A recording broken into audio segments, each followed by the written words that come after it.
To you by My 11 Circle. Win first prize 1 crore and luxury car. Download now. Sports हक पर आप सबका बहुत बहुत स्वागत है। आज है यूएफा चैंपियंस लीग का मुकाबला। दो मैच खेले जाएंगे, रियल मैड्रिड चेल्सी और एसी मिलान वर्सेस नापोली। ये क्वार्टर फाइनल का दूसरा लेग होगा। पहले लेग का रिजल्ट आपको ऑलरेडी मालूम है, लेकिन दो मुकाबले, बड़े मुकाबले स्टैमफोर्ड ब्रिज में खेला जाएगा। चेल्सी वर्सेस रियल मैड्रिड यानी कि चेल्सी के घर में, और डिएगो आर्मांडो मैराडोना स्टेडियम यानी कि नापोली के घर में खेला जाएगा एसी मिलान वर्सेस नापोली। अब पहला मैच अगर आपको याद होगा, चेल्सी और रियल मैड्रिड, जिसमें मैड्रिड ने 2-0 से ये मुकाबला जीता था। 2-0 एग्रीगेट से रियल मैड्रिड की टीम आगे है। और दूसरे मैच में एसी मिलान नापोली के अगेंस्ट 1-0 से जीतने में सक्सेसफुल रही थी, यानी कि 1-0 एग्रीगेट से एसी मिलान की टीम आगे है।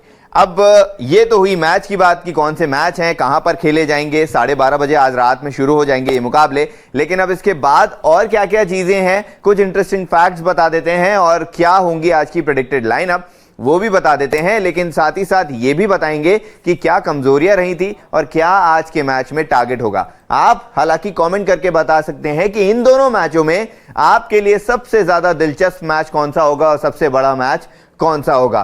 क्योंकि जब भी, मेरे हिसाब से तो चेल्सी और रियल मैड्रिड, क्योंकि ये मुकाबले ऐसे हैं और ये टीमें ऐसी हैं कि कभी भी कोई भी टीम टर्न अराउंड कर सकती है। अब देखते हैं। ये रहा इंटरेस्टिंग फैक्ट्स नंबर 1। जो पहली स्लाइड है इसमें चेल्सी और रियल मैड्रिड की बात करते हैं। अब अगर रियल मैड्रिड की बात करें तो पिछले 19 यूसीएल टाइज में से 18 की अगर बात करें तो रियल मैड्रिड की टीम आगे निकली है तब जब वो पहले लेग में 2 या उससे ज्यादा गोल स्कोर करती है। मतलब ये पहले लेग में अगर 2 या उससे ज्यादा गोल स्कोर करती है तो मैड्रिड ने पिछले 19 मैचों में 18 मुकाबले यूसीएल चैंपियनशिप में जीते हैं चैंपियंस लीग में, और ये एक बड़ा रिकॉर्ड है रियल मैड्रिड के लिए। और ये एक ऐसी टीम है जिससे सभी टीमें घबराती हैं। शायद इसीलिए एक चीज है जो इनके पास सबसे ज्यादा है, और वो है चैंपियंस लीग के खिताब। किसी भी टीम के पास इतने खिताब नहीं है। भले इनके पास कहा यह जाता था कि भाई क्रिस्टियानो रोनाल्डो के जाने के बाद क्या होगा, किस तरीके से रियल मैड्रिड की टीम परफॉर्म करेगी, लेकिन वहां पे नए स्टार उभर कर आते हैं और मैच जिताते हैं और अपनी टीम को भी जिताते हैं। अब चेल्सी की भी अगर बात करें तो चेल्सी के लिए भी एक चीज पॉजिटिव पे है। वो पॉजिटिव पे क्या है? पिछले 7 यूसीएल के मैच अगर देखे जाए चेल्सी में, तो चेल्सी ने भले पहला लेग अपना हारा है उन 7 मुकाबलों में, लेकिन चेल्सी 5 में जीतने में कामयाब रही है, यानी कि टर्न अराउंड। दूसरा लेग जब भी आता है तो चेल्सी कुछ ना कुछ करके वो मुकाबला जीत जाती है। तो ऐसे में एक पॉजिटिव यहां पर चेल्सी के लिए भी है। अब अगला पॉइंट क्या है? पिछले 3 अगर यूरोपियन मैचेस देखें चेल्सी के, तो उनमें चेल्सी ने 2 मुकाबले रियल मैड्रिड के अगेंस्ट हारे हैं और 1 मुकाबला जीता है। पिछला मुकाबला याद होगा, पिछला सीजन का याद होगा, जिसमें 2 बार ये दोनों टीमें खेली थी होम और अवे में, जिसमें कि रियल मैड्रिड ने 1 मुकाबला जीता था और 1 मुकाबला चेल्सी ने भी जीता था। लेकिन अब इस सीजन की बात करें, हाल ही में कुछ हफ्तों पहले जो मैच हुआ था उसमें मैड्रिड की टीम जीती थी। तो इसीलिए 3 मुकाबले में 2 में हार मिली है चेल्सी को, और रियल मैड्रिड के हाथों ही वो हार मिली है। अब चेल्सी के लिए एक नेगेटिव ये है कि भाई स्टैमफोर्ड ब्रिज में कहा तो ये जाता है कि भाई चेल्सी के लिए किला है वो चीज, लेकिन वहां पर एक टीम है जिन्होंने उन्हें हराया है उनके मैदान में घुस के, वो है रियल मैड्रिड। और वो एक इकलौती ऐसी टीम बनती है जो उनके घर जाती है स्टैमफोर्ड ब्रिज और वहां पर जाके उन्हें हराती है। तो एक नेगेटिव है।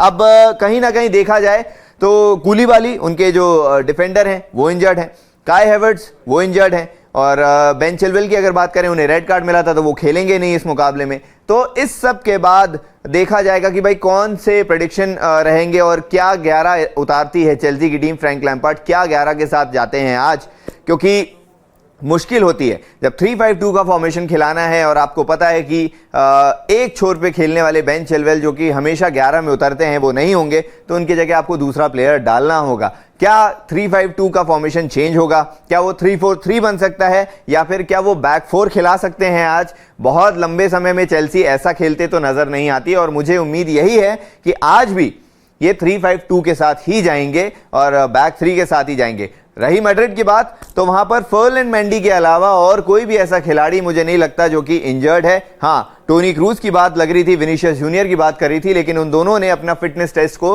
पास कर लिया है और उसके बाद ये दोनों ही ट्रैवल करे हैं रियल मैड्रिड के साथ लंदन, यानी कि चेल्सी के साथ मैच खेलने के लिए। और ये भी हो सकता है कि आज के मैच में ये दोनों खिलाड़ी 11 में उतरें। ये जरूर हो सकता है कि टोनी क्रूज हो सकता है थोड़े कम देर के लिए खेलें, उनको जल्दी सब्स्टिट्यूट कर लिया जाए, लेकिन विनीशियस जूनियर क्योंकि एक एक्स फैक्टर खिलाड़ी हैं करीम बेंजेमा और रॉड्रिगो के साथ में, तो ये तीनों खिलाड़ियों पर दारोमदार रहेगा पूरी टीम का। क्योंकि आज चेल्सी को हल्के में लेना गलत होगा, क्योंकि प्रीमियर लीग में जो हार लगातार मिल रही है चेल्सी को, उसके अलावा चैंपियंस लीग में भी जो हार मिल रही है, कहीं ना कहीं चेल्सी वापस कमबैक करने की कोशिश करेगी और हो सकता है ये आज ही का दिन हो।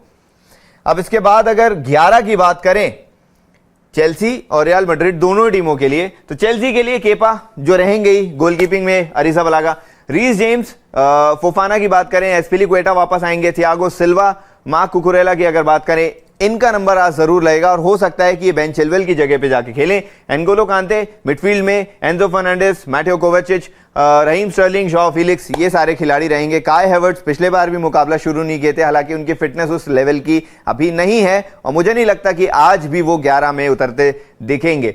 रही रियल मैड्रिड की बात, Thibaut Courtois, Carvajal, Eder Militao, David Alaba, Camavinga, Fred Valverde, Toni Kroos, Modric, दोनों जो बैकबोन कहलाते हैं मिडफील्ड के, रॉड्रिगो, बेंजेमा, विनीशियस जूनियर। बहुत ज़्यादा चेंज नहीं है, मैं कहता हूं कि ज़्यादा बिल्कुल चेंज नहीं है रियल मैड्रिड की 11 में, और इसीलिए मुझे लगता है कि ये टीम आज फिर से स्टैमफोर्ड ब्रिज में जाके एटलीस्ट 2 गोल्स तो हम यहां पर देख रहे हैं रियल मैड्रिड के, क्योंकि ये तीनों खिलाड़ियों को रोकना बहुत ज़्यादा मुश्किल रहता है। पिछले बार भी आपने देखा होगा जब विनीशियस जूनियर खेल रहे थे, जब मैनचेस्टर सिटी के साथ मैड्रिड की टीम खेल रही थी, तो काइल वॉकर को किस तरीके से टैकल किया जा रहा था। पिछले मुकाबले में भी आपने चेल्सी के अगेंस्ट देखा होगा कि Reece James versus Vinicius Junior का जब मुकाबला होता है, यानी कि 2 खिलाड़ी जब स्पीड वाले रहते हैं और उनका मुकाबला होता है, तो कौन उसमें आगे निकलता है, और विनीशियस जूनियर हर एक चीज़ में आगे निकल रहे थे। अच्छी बात यह रहती है एक विंगर के लिए कि वो जितना ज़्यादा चांस लेता है क्रॉस डालने के लिए, या तो आप 60 मीटर से डालें, या तो फिर 40 मीटर के एरिया से डालें, या तो फिर आप डी के पास एकदम चले जाएं, वहां पर जाके आप छोटे क्रॉस डालें, छोटे पास बनाएं, या फिर आप पेनल्टी जीतने की कोशिश करें। विनीशियस जूनियर उस सब चीज़ों में आगे रहते हैं। रॉड्रिगो की बात अगर करें, कुछ थोड़े से समय में इन्होंने बहुत ज़्यादा नाम कमा लिया है रियल मैड्रिड में जाके, और उसका नतीजा ये है कि ये 11 में लगातार उतर रहे हैं रियल मैड्रिड के लिए, वो भी यूसीएल जैसे बड़े कंपटीशन में। दूसरे मैच की अगर बात करें एसी मिलान वर्सेस नापोली, कुछ इंटरेस्टिंग फैक्ट इनके बारे में भी बता देते हैं, क्योंकि अच्छा लग रहा है। इसलिए 2006-2007 में एसी मिलान अपना आखिरी यूएफा चैंपियंस लीग का सेमीफाइनल में पहुंचे थे, लेकिन अब वो फिर से करीब हैं एक बार और यूसीएल के चैंपियंस लीग में सेमीफाइनल में पहुंचने के, क्योंकि ये मुकाबले में जो फर्स्ट लेग हुआ था उसमें उन्होंने नापोली को 1-0 जरूर हराया था। आज भी अगर वो एक भी गोल कंसीड नहीं करते और एक और गोल और मार देते हैं, तो ये मैच वो जीत जाएंगे और वो सीधे सेमीफाइनल पहुंच जाएंगे, जो कि वो 2006 और 2007 में पहुंचे थे। पहला, नापोली ने इस बार जो दोनों मुकाबले हैं अप्रैल के महीने में एसी मिलान से हारे हैं। एक तो 4-0 मिलान ने हराया था उनको, वो भी लीग में हराया था, और एक जो 1-0 हराया है वो चैंपियंस लीग में हराया था। दोनों मुकाबले इसी महीने में। अब मिलान ने जो 3 मुकाबले अभी खेले हैं इस सीजन में नापोली के अगेंस्ट, वो तीनों जीते हैं। दोनों जो मुकाबले हैं वो लीग टाइटल में जीते हैं और एक चैंपियंस लीग में जीते हैं। इस हिसाब से ये 3 मुकाबले बन जाते हैं। एसी मिलान, जैसा कि अभी हमने आपको बताया था कि 2006-07 में अपना आखिरी यूएफा चैंपियंस लीग में सेमीफाइनल पहुंची थी। अब इस चैंपियंस लीग की अगर बात करें तो एसी मिलान ने पिछले 5 यूसीएल मैचों में क्लीन शीट रखी है, यानी कि उनके ग्रुप गेम के बाद में जब उन्होंने आगे प्रोग्रेस किया था राउंड ऑफ 16, राउंड ऑफ 8 की अगर बात करें तो वहां पर उन्होंने क्लीन शीट रखी है।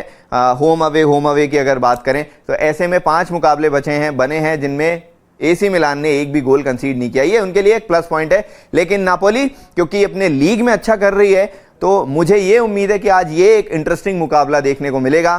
क्विचा क्वाराटस्खेलिया जो कि नापोली के एक उभरते हुए खिलाड़ी हैं, उनके साथ में देखना होगा कि उनको किस तरीके से टैकल किया जाता है, उनको किस तरीके से मैन मार्क किया जाता है एसी मिलान के प्लेयर्स द्वारा। और एसी मिलान में भी कई सारे खिलाड़ी हैं, थियो हर्नांडेस बैक में है, आप फिर राफेल लियाओ के रोकने में असमर्थ रहते हैं क्योंकि उनकी स्पीड और उनका कंट्रोल बहुत ज़बरदस्त रहता है। बॉल कंट्रोल अगर स्पीड के साथ में मिक्स हो जाती है तो एक प्लेयर बहुत ज़्यादा घातक बन जाता है फुटबॉल में, और राफेल लियाओ ये हर बार करते भी नजर आ रहे हैं। इसीलिए एसी मिलान के अलावा बड़े बड़े क्लब्स उनको टारगेट भी कर रहे हैं अगले साइनिंग के लिए।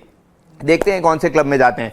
तो ये 2 मुकाबले हैं। उम्मीद है कि आपको ये वीडियो पसंद आया। अगर आया है तो वीडियो को ज़रूर लाइक करें और शेयर भी करें, और साथ ही साथ कमेंट करके बताएं कि आपको कौन सा मुकाबला देखने में सबसे ज़्यादा मज़ा आएगा और आपके हिसाब से इन दोनों मैचों में क्या होगा स्कोर का प्रेडिक्शन। अभी के लिए दीजिए इजाजत, कुछ देर में मिलेंगे फिर से। मैच से जुड़े आपके हर सवाल का हम देंगे जवाब। जानने के लिए हर update, live analysis, special interviews, download कीजिए स्पोर्ट्स तक ऐप।